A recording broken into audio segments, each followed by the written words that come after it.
একটা কোটিং লেখা আছে, enjoy the beautiful waterfall but don't forget me. এই জন্য আমরা এসেছি জোরান্ডা ওয়াটারফল।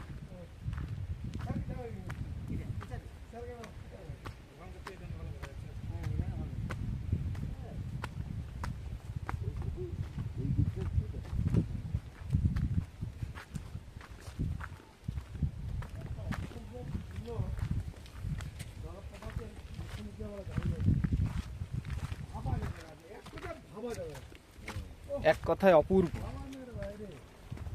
ভাবনার বাইরে একদম।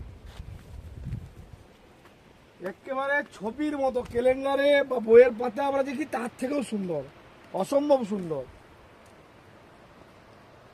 অসম্ভব সুন্দর। বেশি জল থাকলে হয়তো এত সুন্দর সিনারি দেখা যাবে না, অল্প জল বলেই কিন্তু এত সুন্দর লাগছে। তাই আমরা এই সিজনটাই বেছেছি আমরা। অবসাদ নাই, যেতে দেখুছিলে নুয়া দিশু খাই। এদিকে পাহাড়, এদিকে পাহাড়, এইদিকে জল বয়ে। অবসাদ নাই, জলটা কি মিঠা নয়।